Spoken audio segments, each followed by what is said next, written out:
Oke, kita lanjutkan dengan materi yang selanjutnya, yaitu hukum bacaan wasol. Ya, wasol itu artinya menyambung atau terus, ya, berasal dari bahasa Arab wasola, yang artinya sambung menyambung atau terus. Maksudnya apa? Ya, dalam ilmu tajwid, wasol itu artinya meneruskan bacaan Al-Quran pada tanda wakof yang seharusnya boleh berhenti dengan tidak mengambil nafas. Atau dengan kata lain, menyambung ayat satu dengan ayat lainnya. Caranya bagaimana? Yang pertama, cara membacanya disambung dengan harokat akhir huruf pada ayat pertama, tetap dibaca apa adanya jika berharokat fathah, kasroh, dan dhammah. Contohnya ada di Al-Fatihah. Bismillahirrahmanirrahim. Ya, kan berhenti nih di sini. Kan berhenti di sini ya. Bismillahirrahmanirrahim. Kemudian alhamdulillahi rabbil alamin. Berhenti lagi kan? Kalau kita mau menyambung dua ayat ini, ya, misalnya karena nafasnya panjang, ya, nafasku panjang, aku nggak mau berhenti di ayat ini, ya, aku mau menyambung dua ayat sekaligus, maka cara membacanya adalah Bismillahirrahmanirrahim, alhamdulillahi rabbil alamin, gitu ya. Jadi disambung semuanya, nggak berhenti di Bismillahirrahmanirrahim, tapi Bismillahirrahmanirrahim, alhamdulillahi rabbil alamin. Itu ya, jadi langsung dibaca dua ayat, dibaca sekaligus. Kemudian yang kedua, caranya dengan menambahkan nun pada harokat kasroh jika akhir kata ayat yang akan disambung berharokat fathatain, kasrotain, atau dhammatain. Contohnya di surat Al-Ikhlas, Qul huwallahu ahad. Ya, kan berhenti di sini nih. Baru ayat selanjutnya, Allahus somad. Misalnya, kita mau menyambung, ya, menyambung dua ayat ini dibaca sekaligus. Cara membacanya ditambahin nun dengan kasroh.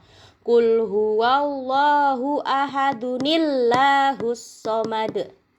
Qul huwallahu ahadunillahus somad. Ya, ada ninya ini. Ya, ditambahi dengan nun kecil. Nun kasroh. Ya, kalau mau disambung dua ayat ini sekaligus. Kenapa kok ditambahi nun? Karena harokat terakhirnya adalah fathatain. Ya, harokat terakhirnya adalah tanwin. Qul huwallahu ahadan. Ya kan, aslinya ahadan. Qul huwallahu ahadan. Tanwin, ya. Nah, itu tadi cara membaca dengan wasol atau menggabungkan dua ayat dijadikan satu. Tidak berhenti di ayat, ya, tidak berhenti di ayat yang pertama, tapi lanjut dua ayat disambung menjadi satu. Nah, apa? Ada hikmah di sini.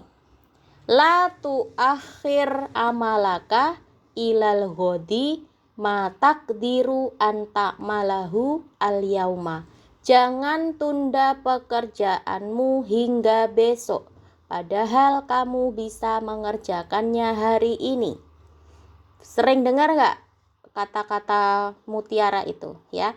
Jangan menunda pekerjaanmu sampai besok kalau kamu bisa menyelesaikannya hari ini, ya. Jadi kalau ada PR hari ini, langsung kerjakan hari ini. Jangan ditunda sampai besok. Nah, biar apa? Biar nggak menumpuk-numpuk PR-nya. Gitu. Apalagi kalau di pondok. Nanti kalau sudah mondok, jangan pernah menunda pekerjaan. Misalnya, hari ini mau nyuci. Ya, jadwalnya nyuci hari ini, nyuci seragam. Nah, kalau ditunda, udah nanti aja, males, masih capek, baru pulang sekolah gitu ya. Ternyata ketiduran, ya. Ternyata ketiduran, nggak jadi besok. nggak jadi dicuci seragamnya hari itu. Besok bingung nggak punya seragam. Nah, ya kan?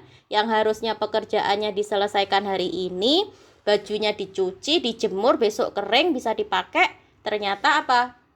Nggak jadi dicuci bajunya, ya. Nggak punya baju deh buat besok. Seragamnya mau pakai apa? Nah, nanti berangkat sekolah dimarahin sama ustazahnya, sama bu gurunya. Nah, itu ya. Jadi jangan menunda pekerjaan yang bisa diselesaikan hari ini, ya. Kalau bisa selesaikan hari ini, selesaikan hari ini. Karena besok sudah menunggu pekerjaan yang lain. Nah, sekarang kita baca rangkuman. Ya, secara bahasa, waqaf itu artinya berhenti.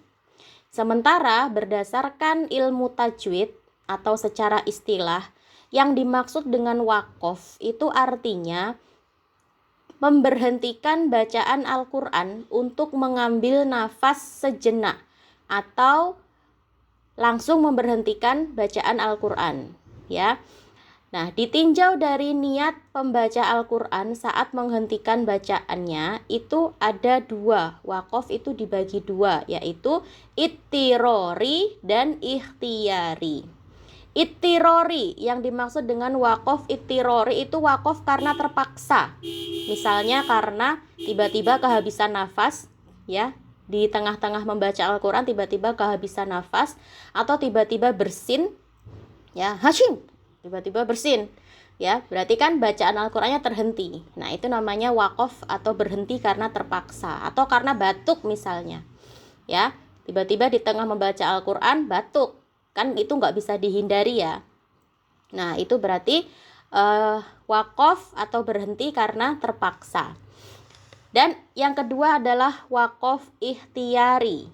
Ya, waqaf ikhtiyari itu dibagi menjadi 8. Ya. Nah, sedangkan ada tanda 13. Ada 13 tanda waqaf yang ada di Al-Quran. Kalau kesulitan menghafal, ya, yang paling penting itu yang dihafalkan dua aja, ya, waqaf mim dan waqaf lam alif. Kalau mim itu mamnu itu artinya apa? Dilarang. Salah. Kalau mim itu dia harus berhenti, ya, harus berhenti. Tahu bahasa Jawa nggak? Bahasa Jawanya mandek. Nah, mandek itu artinya berhenti, ya. Jadi kalau ketemu di Al-Quran ada waqaf mim, itu berarti harus mandek atau harus berhenti, ya. Wajib berhenti kalau ketemu waqaf mim. Nah, sedangkan yang kedua ini kebalikannya. Kalau ketemu dengan tanda waqaf lam alif, ya, di Al-Quran itu berarti la, ya, la. Jangan berhenti di sini. Ya, nggak boleh berhenti di situ. Ya, kalau ketemu tanda mim berarti harus mandek, harus berhenti. Tapi kebalikannya, kalau waqaf lam alif itu berarti dilarang berhenti, harus lanjut terus membacanya. Nah, secara bahasa wasol berarti kebalikannya ya. Wasol itu berasal dari kata wasola yang artinya sambung atau lanjut. Sementara secara istilah maksudnya adalah menyambung ayat yang satu dengan ayat